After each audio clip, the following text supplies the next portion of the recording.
And the reason I went to when I'm sort of thinking, wow, this makes a good sort of germ of a story once we fill the blanks in here, this little skeleton. Uh, where would stuff be really happening? Where could I set a really interesting plot in that immediate post-war period?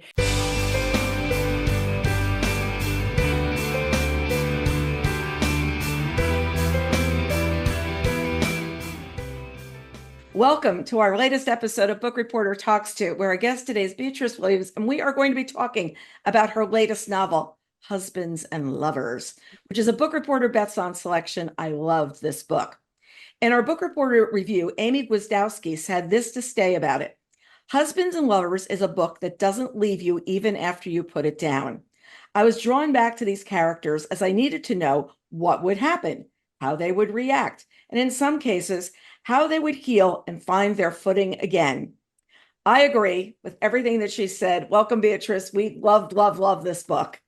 Thank you so much. I have to admit, I loved it too. It was just one of those books where it stayed with me. I had this writing hangover after I wrote it that lasted for a few months. I just couldn't get these characters out of my head, the story out of my head.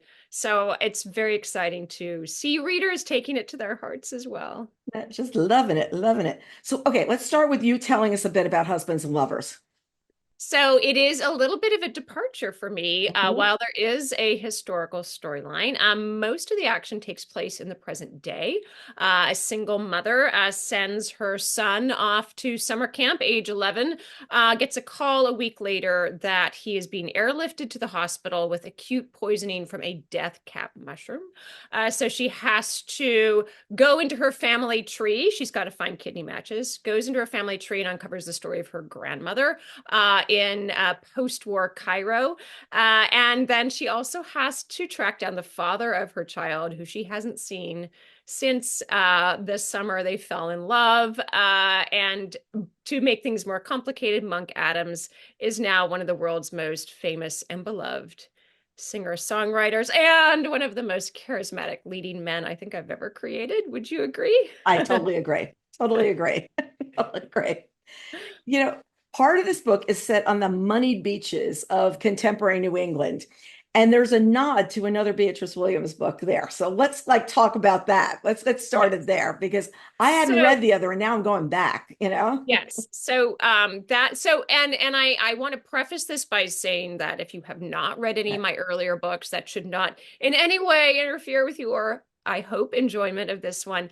It's just that I love to, in my head, I have this fictional universe where all of my stories take place. So they sometimes interconnect in ways that are not important to the plot necessarily, but The Summer Wives, which is the first book I wrote that is set on my technically fictional Winthrop Island that is inspired by the real life Fisher's Island in Long Island Sound. So The Summer Wives takes place during the 1950s and also 1969 on my Winthrop Island.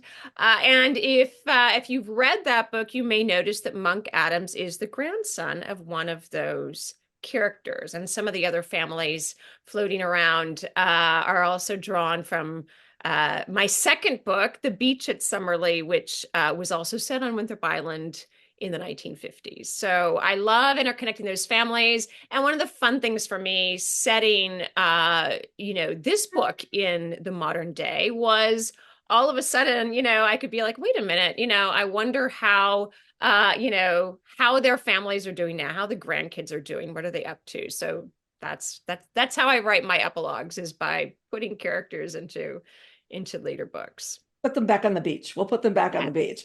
What do you Exactly. love about writing about the beach? Because you clearly do. Like, they're on a special beach. Everybody's going to the beach for the day. The funny thing is, I grew up near Seattle, so beaches were not a thing Mhm. growing up at all.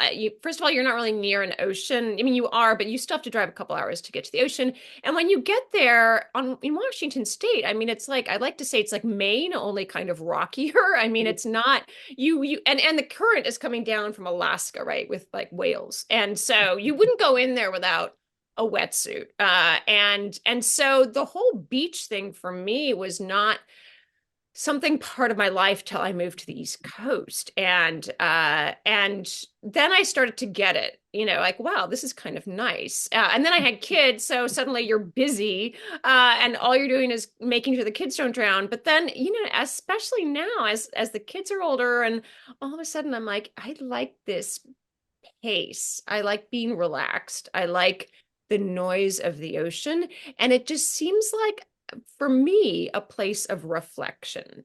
And I think all my books, whether they're set on the beach or not, have that sense of, back and forth in time, where what happens in an earlier generation or earlier in your own life, Mhm. those mistakes, those choices, secrets, whatever, then shape who you are today. So the beach to me, maybe it's just the timelessness of the beach, how generation after generation, the beach kind of stays the same.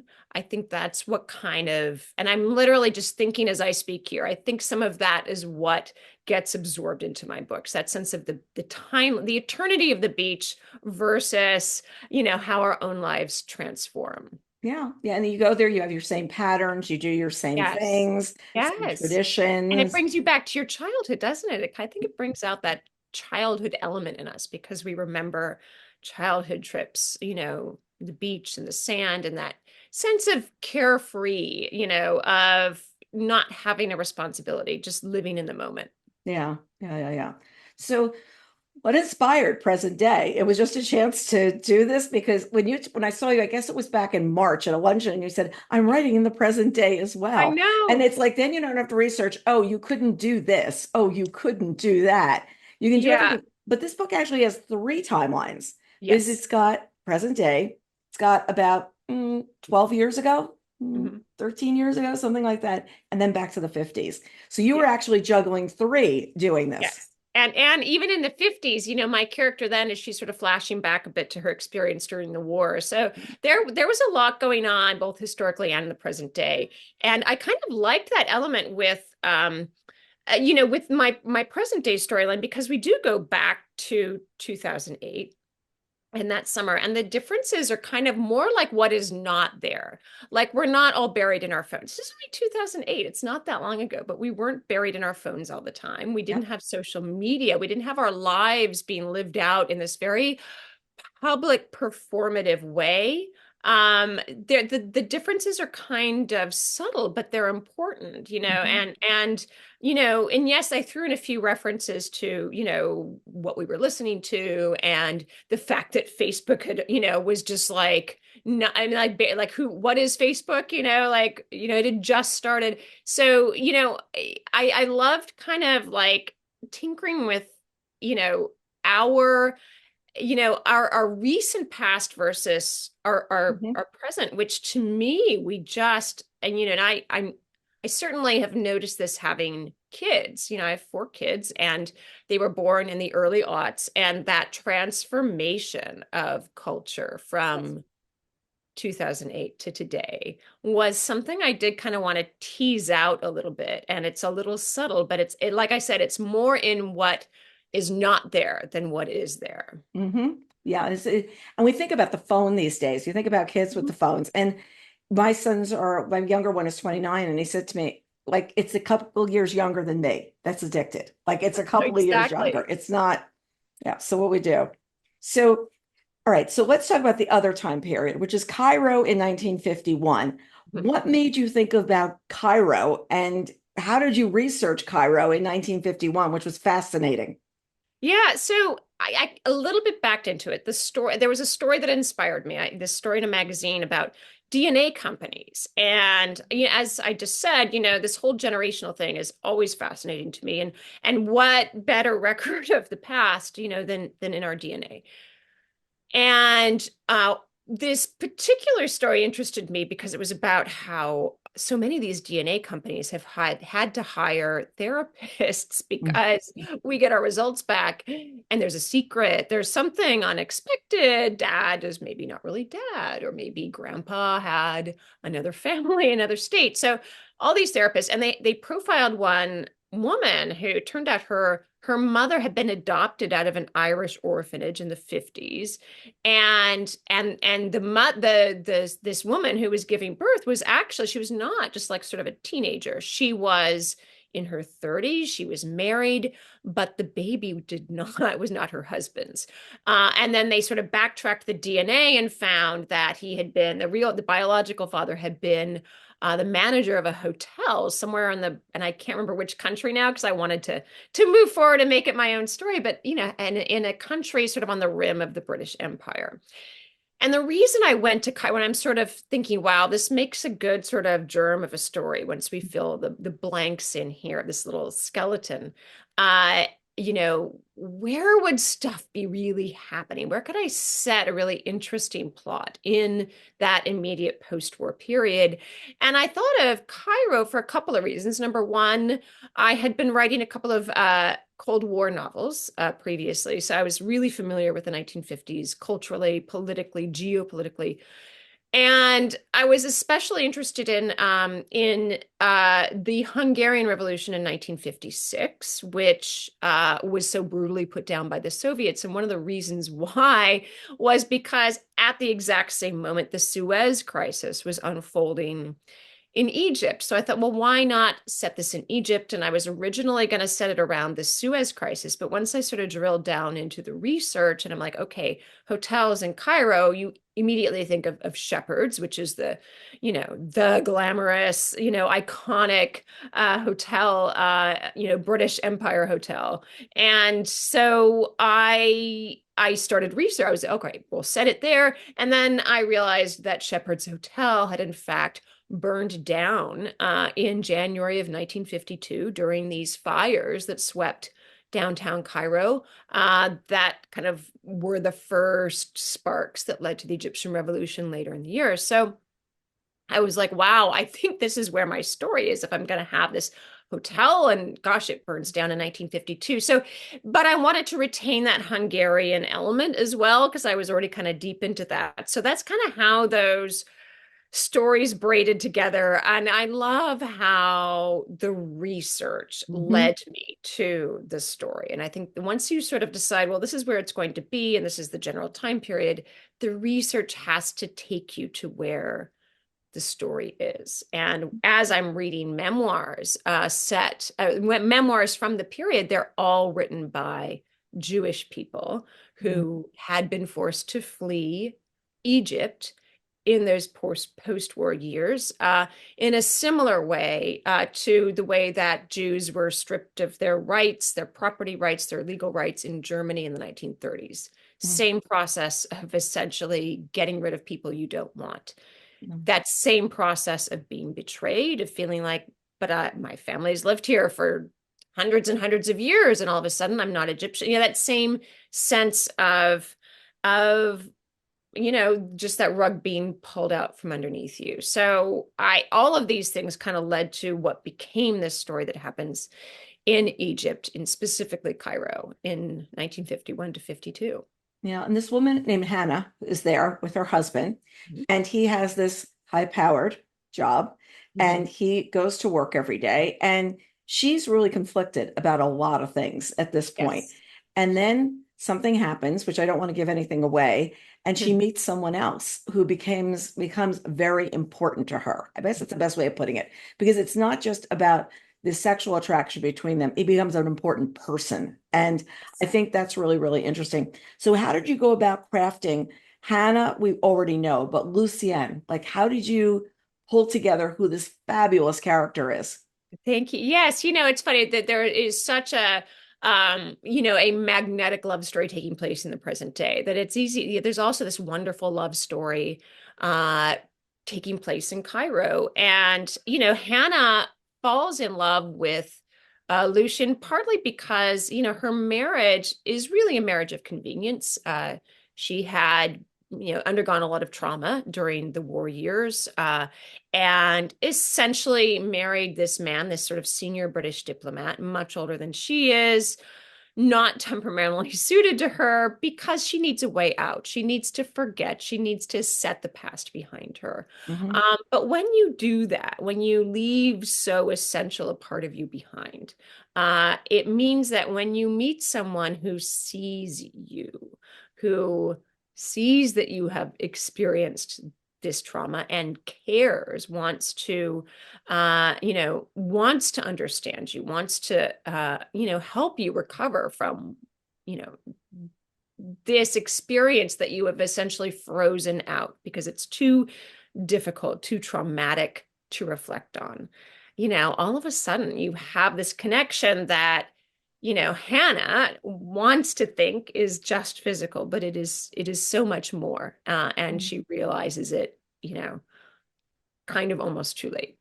Yeah, a really, really, really super deep connection. Yeah. So you're actually doing, like I said, the three time period thing because we've got Mallory, the mother, the mother of Yes. the child who ate the mushroom, Mhm. and Monk when they were teens.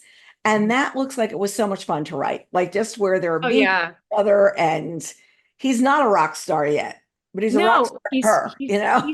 I know. He's a musician. He wants to write music. He does, but his he comes from this and one of the things I did want to bring out, he's Monk belongs to one of these families who summers on Winthrop Island that I introduced those families back in the Summer Wives. And I specifically focused on the 1950s in that book because it was interesting to me how there was this kind of to me it was sort of I guess the height of that sort of post-war waspy culture. And then as we get into the later 50s, the 60s, the meritocracy starts to take hold. All of a sudden you can't just sign your kid up for Harvard because his dad went there. You have to get, and all of a sudden, you realize that, as Monk's father says at one point, there's no such thing as old money anymore. You have to, each generation has to renew the pot, otherwise it just runs out. And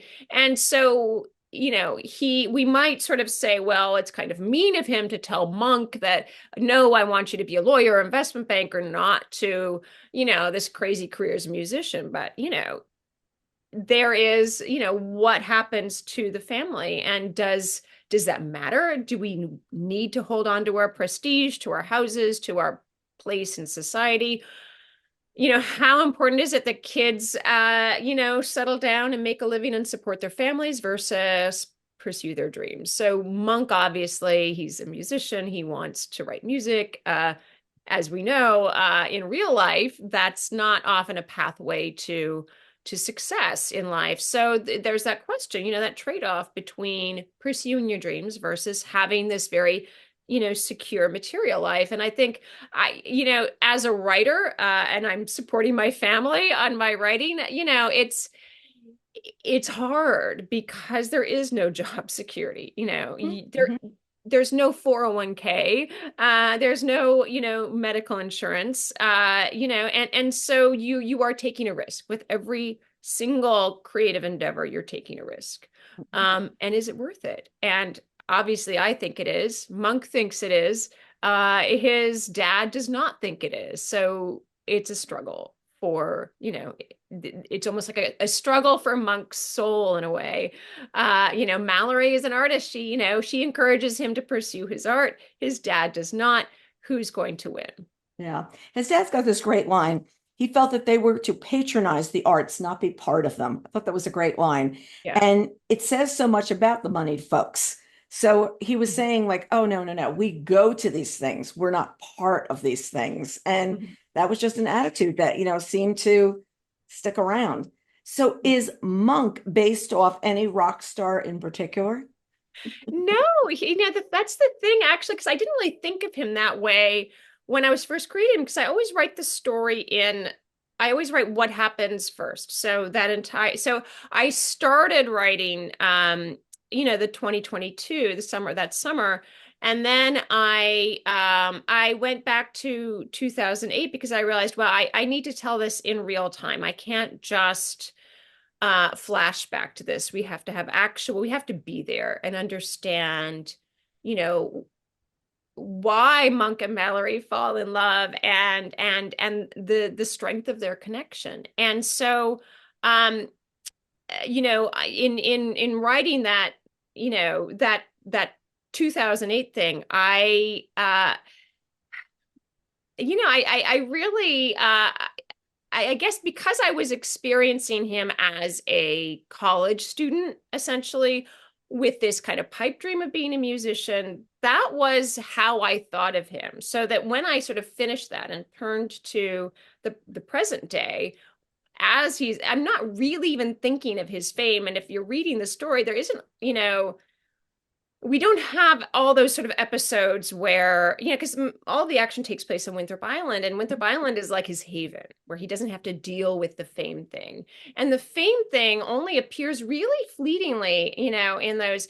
The only times we really see him performing are, well, for like his half brother and half sister, who Right. Mallory is their nanny that summer. So he does this kind of sweet song for them. We see him at the local watering hole, the Mohegan Inn, the Mo, but we don't actually see him so much like in that rock star arena. When I first met Monk was the first, when he first walked into a scene was when Mallory is remembering how they met, and it's, ninth grade, and they've both started boarding school, and her mom is dropping her off, and Monk's just been dropped off, and her mom, who's a single mom, just kind of, it's like, wow, who is that? And like whistles him over, and she's dying. Mallory is like, oh my God. And Monk walks over. This is the first time I've met Monk on the page as I'm writing him. And he's just so awesome. He's just so regular, such a great guy. He's a kind person. That was really important to me, how kind he is. Mhm. And from then on, I just thought of him as being him, not as being this famous person, this rock star. So, and then there's the thing, like, I don't really listen to a lot of contemporary music, so I know voice really well. I was able to really dig deep into not so much, you know the music he's creating, but the production of it, Mhm. and the words and the lyrics, the meaning of what he's saying. And I kind of leave, well, what is his sound actually like? What is the actual music sound like to you? We know what his voice sounds like. We know what the words are. I will let you write the notes in your head. It'll someday be in the screenplay. That's where it's going to be. We That's where hope they're going to so. have to do it. Yeah. So, Winter's Tale, that's like the song that's there where you have the lyrics. Those are your lyrics. I mean, you're Those are just my writing that lyrics. song in your Yes. head. Yes. I loved it. I loved it. Was Mallory easier for you to write than Hannah, or were they, you knew them both so well? Was there Mhm. anything that was different about writing them? Mallory was much easier for me to write. And Hannah was, in fact, what I, she was a nut. And I think it was Diana Gabaldon once said, the certain characters, interest, I think so there's like onions, they have all these layers. And as you write them, the layers, you start to uncover all the layers. There are mushrooms, which is, I don't know. I don't want to say, I think the word ironic is overused, but let's just say it's coincidental. Mushrooms, those characters who come into a scene, they just pop up fully formed. And then the nuts, the characters who have to be there, but you can't get inside them. And Hannah was definitely a nut. And the reason she was a nut is because she had been through so much trauma. She had this protective layer around her. And I really had to keep trying with her before I could break through that layer and see what was inside her. And I think that as you're reading the story, yes, she's a little difficult to get to know. She's a little flinty. She's got these kind of she's got a shell to her. But to me, that is what is so interesting. To me, that the heart of characterization lies in that gap between your persona, which is the image you reflect, you project to the world, how you want others to think of you, and the person, which is your true self, what's inside you. And how wide that gap is, it is just, it reflects who the person is, first of all, and what we're dealing with, but also, you know that is a wonderful space for me to play in as a Mhm. writer, because if the reader is paying attention to that, wow, this is the image that's being projected. Is that who this person really is? That's to me, that's really the fertile ground, like the masks we put on for others are just as interesting as what's inside, because why are we putting on a mask? Why this particular mask? How do we break through that mask and find the person underneath? And of course, that's where the love story comes in, because it's the person who loves you, who takes the time to look past that mask, through that mask, and see the person inside. Yeah. Yeah. And you're true. That's a very good analogy with the mushrooms and the I nuts. know. What Well, to it's do. funny. I read that years ago. This was like back before I even started writing characters. And I think I was dealing with a difficult character, and that whatever, it was in some book she wrote. It was not one of her, it was some sort of companion book to the Right. series. Because I was an early adopter. I literally, it's somewhere in this room. Somewhere in this library of mine here is an actual like first printing of that paperback copy of Outlander that I got out of my college bookstore in whatever it Wow. was, 1992. So, I think it was still in the, I remember getting it in a bookstore, this companion book in a bookstore in New York. So it must have been sometime in the late 90s. And I read it, but once I actually started buckling down and writing my own books, that came back to me, Yeah. because my gosh, she's absolutely right. These Yeah. characters, they're just different types of characters. And you would think, well, you're the writer, you have control over this. And I assure you that characters that are difficult to understand as a reader were also difficult to Oh. understand as a writer. But that's the challenge and the joy when you finally get there, when you finally say, this is what this person is about, and this is why, because of these things that have shaped her. This is who down into the inside. Now that I've got there with my little nutcracker and my nut meat Exactly. Finally finder. cracked her open. Exactly. Okay, we're going to talk about these toxic death cap mushrooms for a second. I understand, I have heard you don't like mushrooms. Like you don't like Not them. a So mushroom fan. very This is a interesting childhood to thing. see that this would be the toxic mushroom. Like sit there like, what would put the child on the ambulance that the mother would have to leave and we'd have to track? This one's good. I have to admit, this is good. Yes. Well, I don't know why I do. And I don't actually, I should clarify, I don't mind the taste of mushrooms. Like, we can sit down and share a pair of, share a big pile of truffle fries, with Prosecco, and I will be hungry, hungry hippos with you. And, like a puree or even like a sauce, as long as I can actually pick them up. It's just like the texture, Hmm. the chewing of Hmm. the mushroom. And I love reading stuff that shows that I'm right. And when I did you hear about it was the Beef Wellington murders in Australia? This woman invites her ex-in-laws to like Sunday lunch, and they all fall sick and a couple of them die. And it's because she used death cap mushrooms, the mushroom Yeah. pate Yeah. on and I'm like, oh my God, I could have made this a murder mystery. But I'm always, like on the lookout for stories that uphold my core beliefs. And I don't know, I just the chewing of the mushroom. And I love being right about these things. Yeah. And And it's like this bingo. makes me There you go. unsophisticated, I realize, because like it's all about the foraging for wild mushrooms. And like, you go to a nice restaurant, like most dishes have mushrooms in them. So I feel like, some kid from the sticks, like, oh, can I not have mushrooms? And it's like, Would you put really? You skip have that, no please? palate, madam. I have many foods that I just sit there and go, no, no, no, that's not going to Yeah. happen.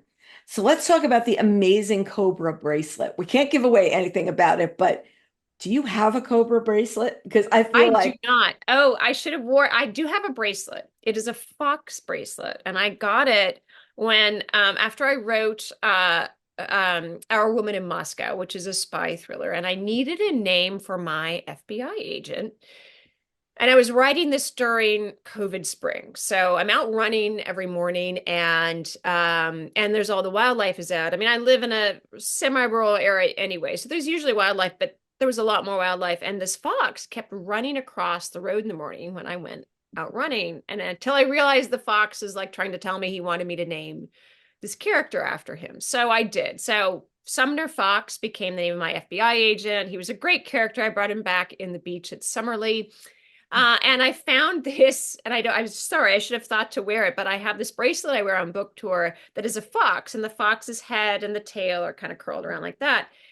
And it's I got it from J. Crew, just to be perfectly clear. This is not a fancy bracelet by any means, which is how I like it because I'm very absent-minded and I leave jewelry in hotel rooms all the time. But so I'm thinking as I'm writing this book, whenever you have a book that spans a couple of generations, it's nice to have an artifact, something that gets passed down, that tangible link between the two.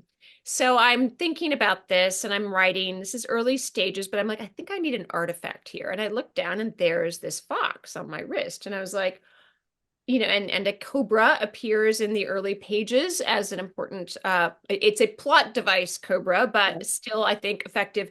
And I was like, well, it could be a cobra. And then, so I put this bracelet in and, the bracelet becomes more and more important, shall we say, as the book goes on.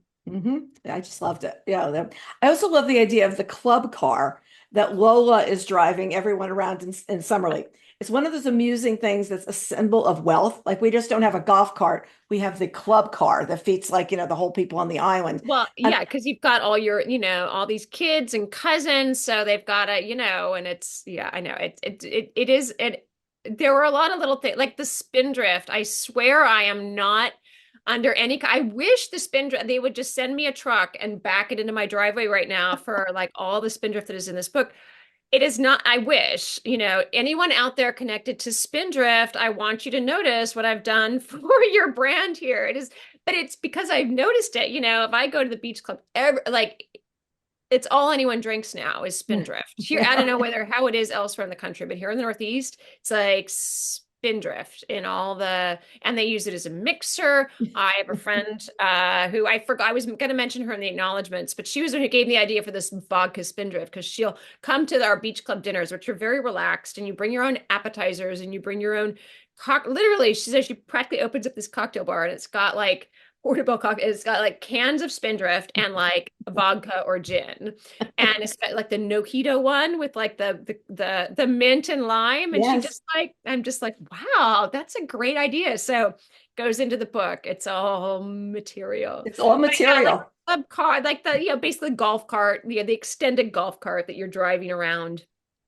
Your private, your private enclave, it's all these kind of little things that I have noticed and I love to weave them in. I wish I had my own club car to drive. Well, I don't really have an enclave to drive it around, but it just seems like so casual and easy to just jump in and go instead of like, your gas fumes filling the air and everything. So yeah, it's like zipping around. Spindrift is a thing. My fridge is full of it, and I would love the Spindrift people. Now my sons are drinking it, so I would love Spindrift to like back the truck into my driveway at this point. I think they got to do something for sponsoring something I for you, know. something. But I also feel like these things humor you. Like the club car, I feel like humors you. The I know. Spindrift, I feel like you're sitting there going, "Oh, look at this. This is kind of funny at the same It time." is. And I feel like It you get is. your own sense of And humor, just the cheapness, like ever Costco, like you buy your meat, nobody like they're just I love and I think Monk is like, the older the money, the cheaper the skate. Just a little, it's so funny, just the little penny pinching things that don't actually make a difference, but make you feel like, Yeah, this is what I'm doing I'm doing this for everybody else. I'm doing this for everybody else. Like the meat there is actually quite good. So I'm sure they're sourcing it from local farmers, right? My husband was sitting there saying, we were to my younger son was over with his girlfriend the other day, and he's like, I really wish that we had somebody else going in on the membership because I see these ribeyes and they're really good, but we don't have enough people to eat them. And then I bring them home and I freeze them, and we are known for putting things in the freezer and never ever finding them again. Like yes, yeah. A couple weekends ago, I said we're taking everything out of the freezer and we're redoing it, right? And he's looking at me like, okay, we're supposed to be going to a party, and I'm like redoing the freezer.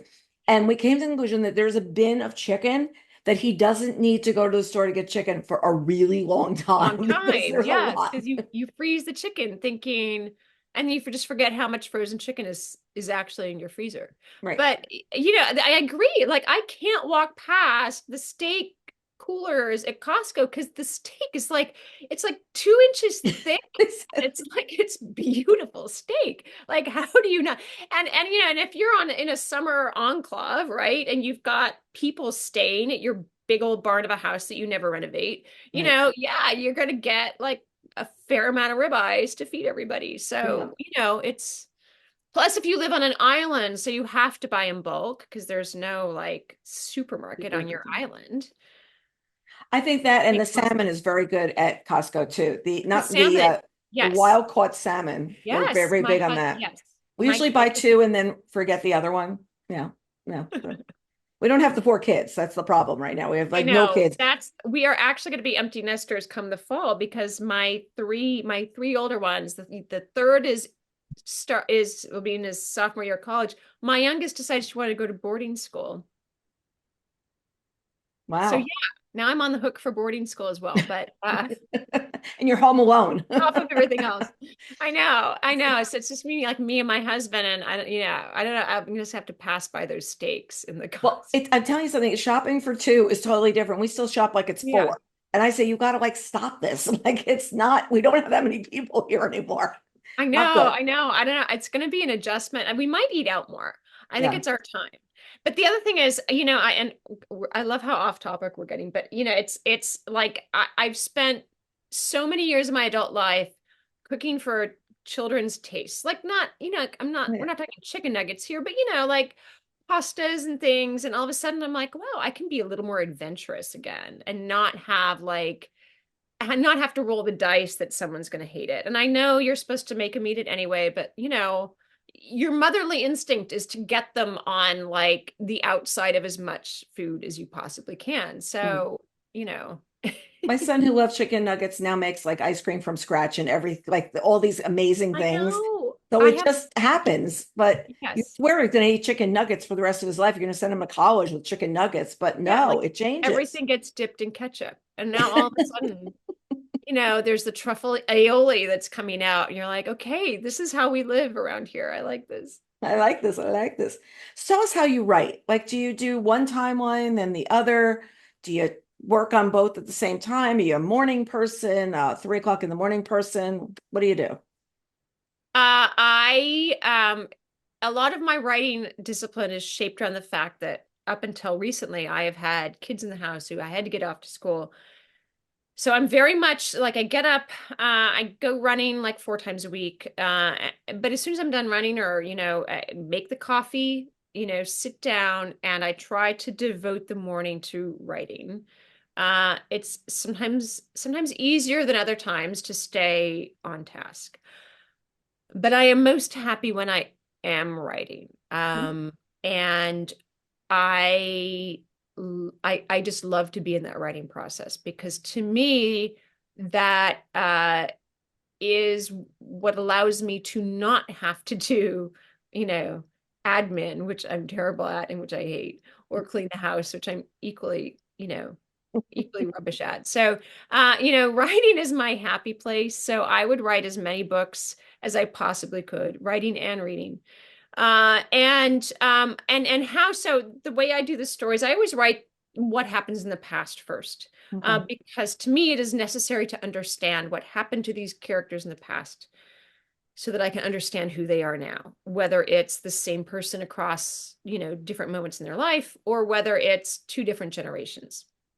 And and so, you know, in this case, now it was a little complicated by the fact that we were moving publishers. I had been with my previous editor for, you know, all my writing career basically, and my agent, I thought, you know, let's try a fresh start.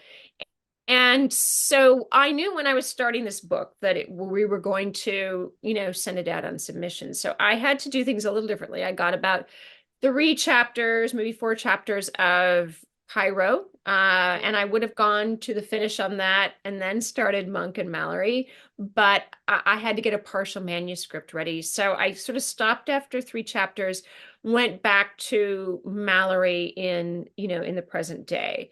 And I had not at that point, that first 100 pages was not to the point where we were, going back into 2008. So I luckily didn't have to try and fold all that in. But I basically, that's how I like to work is, start at the beginning of the story and then fold the next layer in. And in this case, once we had found my wonderful new editor at Ballantine, and so I could finish the book, I then finished Cairo, or not quite finished, got till I knew where we were, what was going to happen. And then I turned back to Mallory, and Mallory's just headed back to Winthrop Island again. And I realized, I really need to do 2008.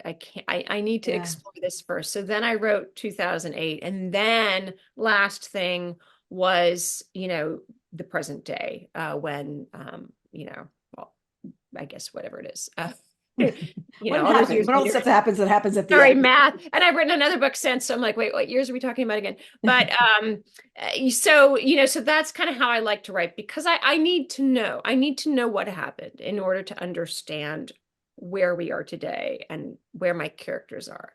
And that's just a weird, apparently I'm the only one who does it this way. Everyone else, alternates chapters. And so they write it as you read it. But to me, I need to know what happens in the past so I can understand the present. As you're going along, though, are you making notes of song for the present, this for that? Do you put like little post-it things because I'm a big on remember to do this, remember to do that, no, or you just stay in the path? Well, so I think it's a little bit, so my dad's an engineer, and I tend to see my plots, it's hard to explain exactly, but a bit like a three-dimensional model in my head. So the post-it notes are sort of like pasted on the inside of my brain, and it's, like I see this, and it's sort of like you're filling stuff in. And sometimes, yes, there's a detail like, I might, but I tend to feel like I do my best writing when I'm in the flow, that creative flow, that, coming straight from the subconscious flow. So yes, I do. And I do have a notebook. It's not like I'm completely without, notes of any kind. And I do scribble stuff in when I'm like, okay, let me clarify my thoughts here. What am I seeing here? And, but when I get to that part of the book where I know who we are and where we are and where this is all going, I don't need the notebook anymore. And it's actually funny for me to go back to the notebook and be like, oh my gosh, was I really going to do it that way? That's like ridiculous. But that, once you know your characters, this is all part of that first half of the book where you're getting to know your characters and who they are and what's motivating them. And then once I have that security of knowing who my characters are, then the plot just flows. Like, I don't need to think about it. Things happen because, and the way it all fits together, because it's all based on that characterization or what is happening in history at the time. The way it clicks together is just, it's almost, I don't know, it's eerie in a way. It's like your subconscious is figuring all this out for you. But again, I can't create this plot unless I know who my characters are. And if I try to force it without understanding my characters, that's when everything just grinds to a halt. And I can't, I'm like, oh, wow, there's a sale on it, J. Crew Factory today, look, new arrivals, or wow, news, let's go check out, let's go check out the news headlines. So, but like when I know my characters, and I allow that to happen first, when I work through it, get to know my characters, then the plot follows, just does. So that's the part I love. That's the part it's not work. It's just, it's just fun. Did you work differently with the new editor than you did with your old editor? Like, the way you got notes back, or did your agent see it before your editor? Like, what's that process like? So my agent did not read. So she read the partial before we send it out submission. And I sort of knew this was the right new editor from we walk into the meeting, and first of all, Ballantine had called literally people into the office, and this is like fall of 2022 fall of 2022, when people were not as much in the office. brought people into the office, and I'll just sort of never forget walking in, and the head of publicity for Random House walks up, and she's like, I love your books, and Her Last Flight is my favorite book of yours. And I'm like, oh my God, because that was the book that was such a book of my heart. And so I knew right away I was home, that I was I was just surrounded by people who really understood what my books are about, and loved what my books are about. So that it just felt like a homecoming. And working with Kara, I like to write that first draft on my own and hand it to my editor and say, okay, tell me what's wrong with it so I can fix it. And so we went back and forth a couple of times. And it was just a very, she just took a lot of, I wouldn't say it was hugely different from the previous editing process. But it was nice to have a fresh perspective on what I was doing. And I certainly made this, a stronger book. I sent in the next, what the great thing was, so I write this book, and, around November, my editor calls me up and she's like, hey, can you come in for a marketing meeting?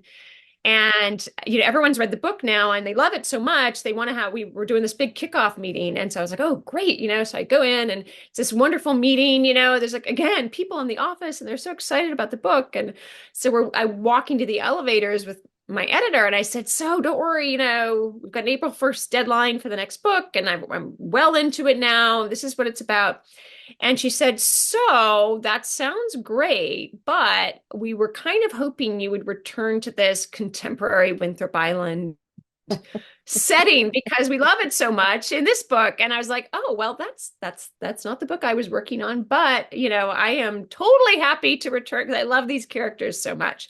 So and we did a lot of back and forth about, well, what this book should be, and what because I love having that. I need that historical tie-in to me. Because the past is what gives life to my books. So I kind of we had to root around a bit, and I finally kind of found actually it's based on a real story, an actual steamship accident that happened off the coast of the real life Fisher's Island back in 1846. So it was, it's been a wonderful process, and that level of enthusiasm all the way through the organization, it was just very exciting. Yeah, no, when I was at the luncheon, everybody was very, very, very excited. So was this always the title, Husbands and Lovers? Well, my working title when I first was writing that partial manuscript was Don't Eat the Mushrooms. And my agent said, you can't call it that. And I said, why not? It's like true.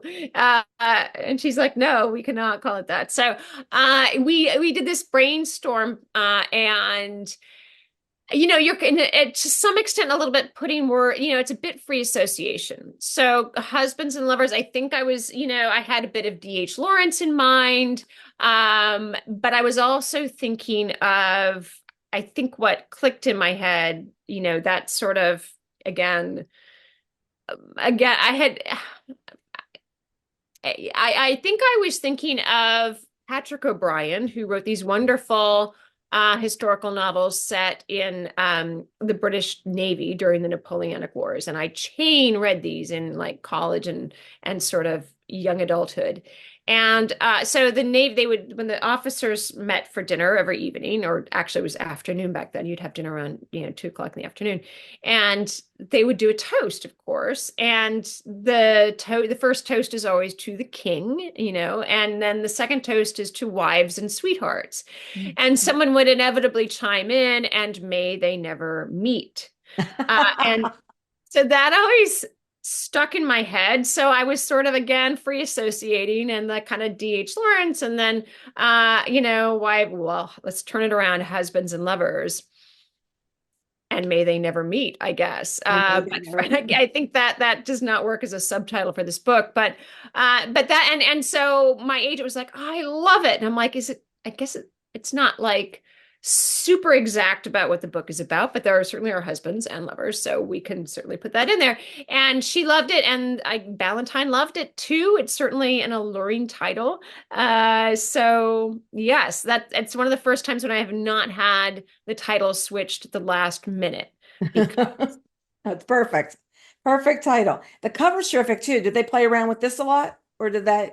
it was in the first batch that we got, and we thought it was the best image. We did a little bit of tweaking. I think the original swimsuit was purple, not that luscious sort of watermelony red, which I think is such a great summer shade of red. Yeah, it just pops. It just pops. Let's just recolor Yes. the bathing suit. Yes. So Helen Laser and Caroline Hewitt are narrating the audiobook. Have you had a chance to listen to it yet? I have not. I tend not to do that until a little bit later when I have a little more emotional distance myself from Mhm. the book. But I've heard from readers that it is amazing, and I heard from the narrators themselves about a week ago that they won the Audiophile Earphone Award for Yeah. this. So the Wow.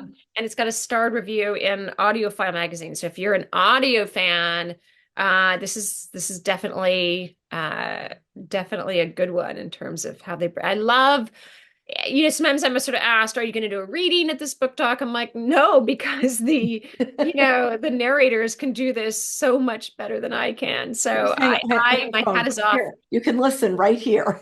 I'm sure it's amazing, and especially, there's a lot of accents in, running Yes. around the Cairo part of the book. So, to be able to, in that very, virtuosic way, to switch back and forth between accents is, I don't know, it is far beyond my vocal talent. So my hat is off There completely. you go. There you go. So your next project that's coming out, I know, is with your co-writers, Karen White and Lauren Willick. I've got a Mhm. copy of it right here. Okay. Yay. The author's Which is guide. also in the present day. So it seems to be a theme right now. It was not intentional, but that was just how our story ideas played out. And I will tell you from moderating the three of them a couple of years ago, where I got to ask one question, and that was all.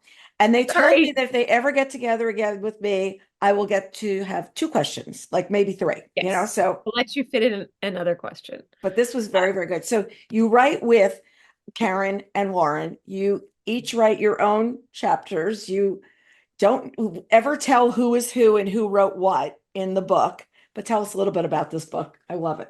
So I can't remember exactly I don't think it's possible to ever track the chain of conversation between, among the three of us. But I remember we started outlining this book when we were in Newport together, finishing up our most recent book, which was Lost Summers of Newport, before we just doing the polishing up before we sent it into our editor.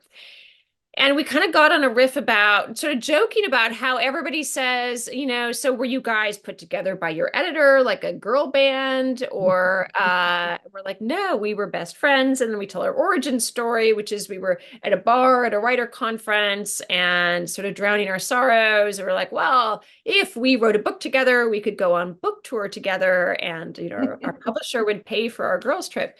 And which is a true story. And but we were sort of somehow we got on this riff like, oh, plotting out this book about three authors who meet in a Scottish castle to write a book together based on a real life murder that had happened there many decades earlier.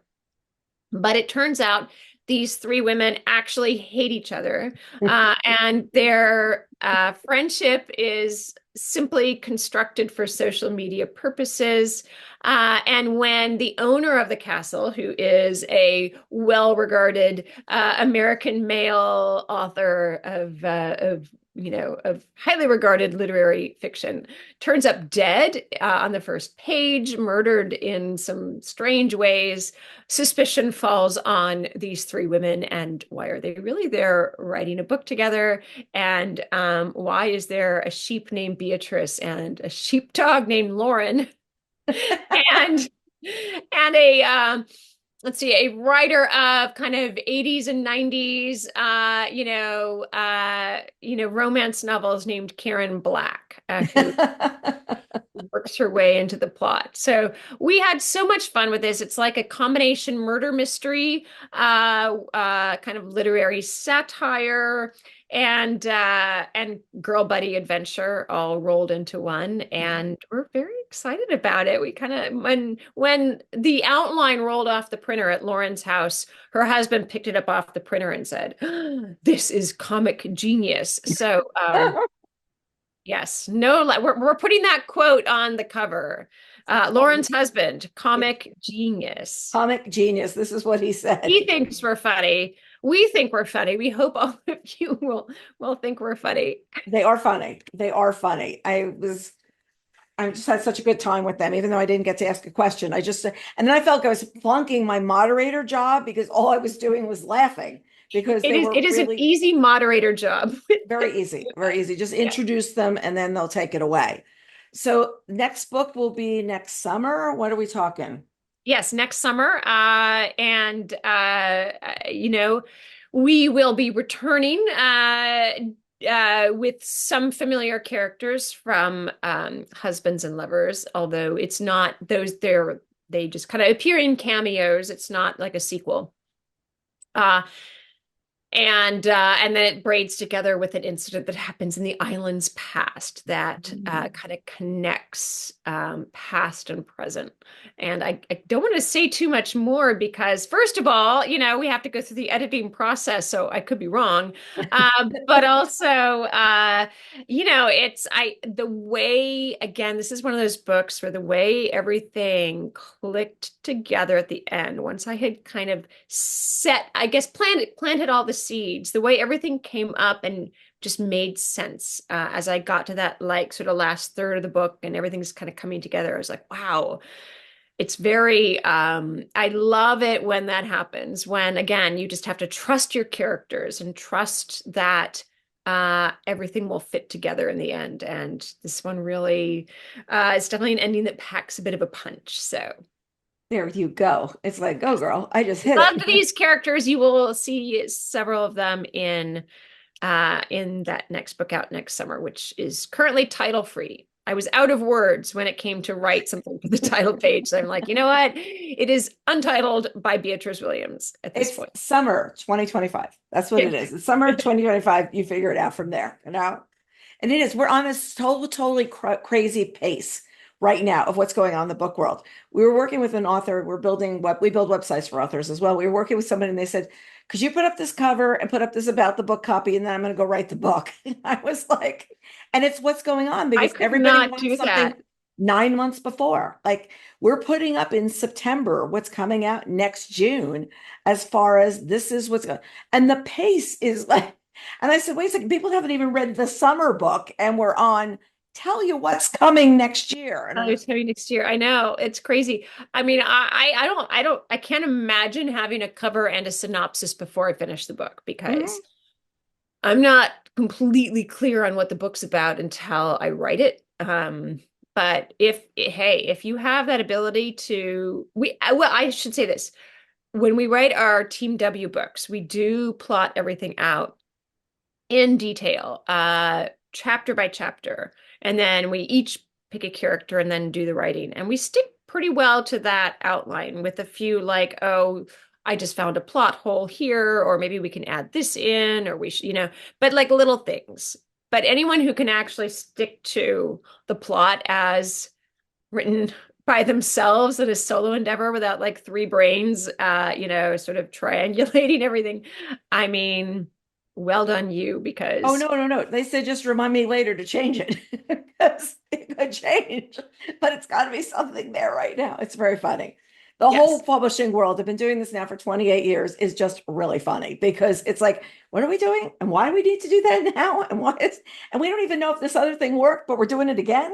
It's like, well, I know, and it is interesting, and it's something, this is something for us to sit down over a few drinks and a pile of truffle fries and discuss, but it is interesting how I feel like there is a lot of emphasis on, just for lack of a better word, that sort of branding of of an author's output in books. And I I sometimes feel like, I don't want to say stifles, but if you're trying to come to a story and you feel like, well, this element has to be in there and this element has to be there and this element has to be in there, it can kind of keep you from getting to the story. Mhm. And I use that, I sort of think of I think it was Michelangelo who said that the statue is inside the marble and his job is to chisel away until he finds the statue Mhm. inside.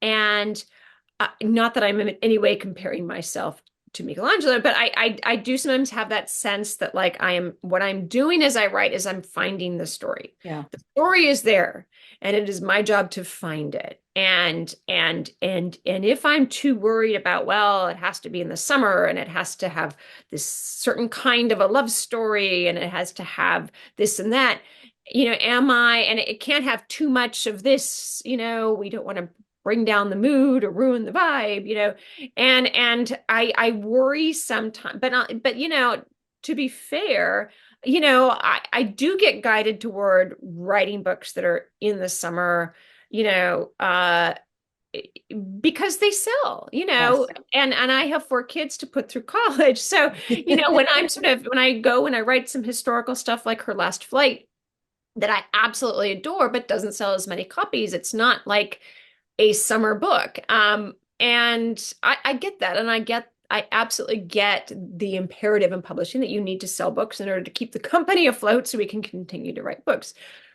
But it is an uneasy balance for me, because I don't want to have all that in my head when I'm writing. I want to be able to find the story without being like, well, it has to be this kind of story.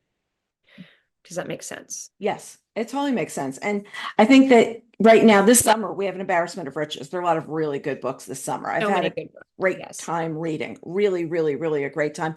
In fact, I'm like behind because there are so many really good books. This one definitely being one of them, one of the top ones. I am so glad to be back from book tour because I now have so many books that I'm queuing up to just have a nice orgy of reading for the rest of the summer. Yeah. And I think it's a really, really terrific summer. I think it was also a lot of things because of the election year. They want to make sure summer was strong because they don't know what's going to happen in the fall with sales and stuff like that. So Well, just our book, so Author's Guide to Murders, actually comes out on election day. Yep. Yep. Perfect. So if anyone needs a little escape reading, whatever side of, politics you're on, I think we will all be pretty sick of politics by, I We'll think. want to stick a pen through it. Did you notice there's a little sheep on there? Did you notice the sheep? We were like, can you put a sheep on the cover? Oh gosh, you're so funny. You Isn't guys that are so cute? funny. Yeah. You're great. We crack ourselves up. You do. You do. I know. I lived through it. Believe me. Believe me. That was when I was trying to give a word and while you were laughing, Pleasure to see you again. Thank you so much for Always joining so us. I much love fun the to see conversation. you. I know it's always terrific. Thank you so much for loving this book, and thank you for everything you do to support authors. We appreciate it. I love this. I love it when I find something and I'm like, oh, I really want to do this book. I really want to talk to her. Okay. So I'm Thank glad you we so finished your much. tour Thank so you you. could do this, I know. I've gotten amazing feedback from readers on this one. I mean, just sort of like, oh my God, this book shattered me. And I love that. So Good feeling. yes, Good the only feeling. challenge is, well, let's see if I can do it again. You can, you See if I can, can you can. shatter you all over again next summer. Shatter me again next summer. Shatter me. Oh my God, book title, Shatter Me Again. There, that's good. There we go. Remember, write that one down. Put that in the notebook. I know, Put but that one in the notebook. That could go in the notebook. Shatter Me Again. I really like that title. We could have just come up with a title right here, and you saw it here first on Book Reporter. Here we go. Book Reporter Talks, everybody. This is where we titled the book. Shatter Me Again. Oh my gosh, I'm gonna go write that one down. Look forward to seeing you next time. Thanks so Okay. much for joining Thank us. you so much. Enjoy the rest of your summer. You too. You too.